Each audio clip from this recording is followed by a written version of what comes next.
Hey guys, no more jokes. I have to get to the real thing now. So, my last Industrial Revolution video almost made me take a bad grade, so this is my resubmission for a better grade with a new video. Why did I almost fail my last video, you might ask? It's because of three main key reasons. The first reason is being that I put way too much importance on factories. The second reason is that I put way too much unneeded clips and filler just for time management. And third, I had no script whatsoever, which has changed. I actually wrote a script and memorized it just for a better grade. So let's just get to the point. For this specific subject, instead of doing the videos off the top of my head, I did come prepared. So let's talk about this as intelligent individuals and not middle schoolers who want to fail their class and stay back and be held for about 2 extra years. And let's just focus on the three main subjects that we're going to be talking about. Put a really big 3 right here. Okay, so now the main 3 that we're going to be talking about are factories, social impact, and the inventions that were made during the Industrial Revolution, as well as me discussing why the Industrial Revolution kind of sucked in some places. Okay, so let's start off. Factories. Apparently, in my last video, I put way too much attention into them, so let's fix that. Also, this is new furniture that I have in my room. I did not have this one until today. Isn't that pretty cool?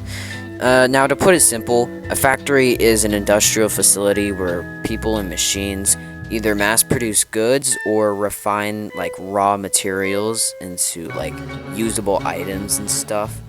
And how this relates to the Industrial Revolution is for the need and desire of more items. When companies of people who used to make things by hand needed to make way more than their little fingers could process, greedier people came into the idea of making more automated and also proficient workplaces. Now, this is both negative and good at both points.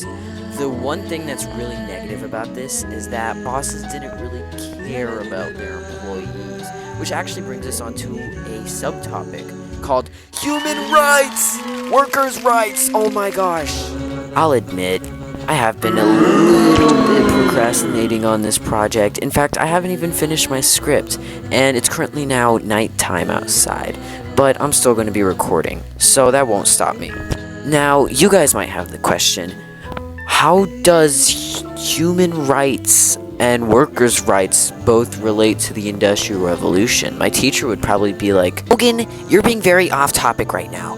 How are workers' rights related to the Industrial Revolution? I'll gladly answer your question. The reason that workers' rights actually relates to the Industrial Revolution is because workers' rights came from the Industrial Revolution. Since the Industrial Revolution, workers have not been treated fairly. There has been child labor, unsafe conditions. You'd basically work there for your whole entire day, and maybe you'd come back with an hour on your hands. And people weren't happy about that, and that's why it plays in the social impact. Because guess what? People still aren't being treated fairly to this day. And that's kind of crazy, and that's kind of why workers' rights is still a thing. If you compare these two pictures together, they are from different time frames, but they still have the same meaning. Because throughout our time of the Industrial Revolution, things didn't really change. So that's the social impact part. Now, let's go to a funner part. Have you ever heard of inventions? Because there have been a few from the Industrial Revolution. Of course, I'm not going to go over all of them because there's way too much if we went from the start of the revolution to the end. But we will do a pretty wide gap from the start, then the middle, and maybe I'll throw in a few stuff that was recently introduced in the 21st century.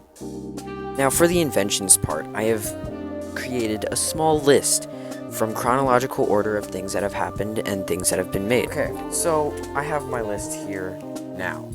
In 1712, the first steam engine was ever created. In 1837, the telegraph was soon discovered. In 1836, the telephone was soon made. In 1989, the World Wide Web was made. In 2016, AI could now deep learn.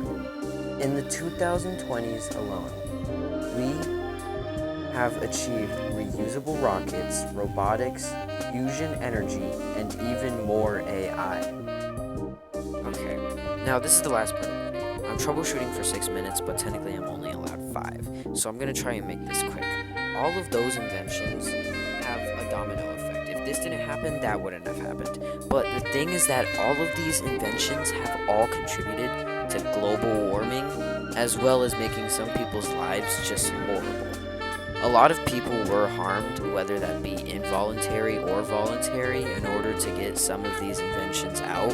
And some of the other inventions that I didn't disclose were kind of just weapons of like mass destruction and things that were used to hurt other people. For examples, like in the 1860s, that's when they finally made mustard gas.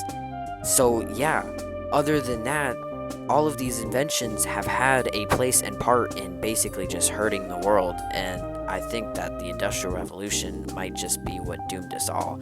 Because are we really going to stop evolving as human beings in technology? I don't know. Are my hopes really high? No. Well, that's really all I have for my video.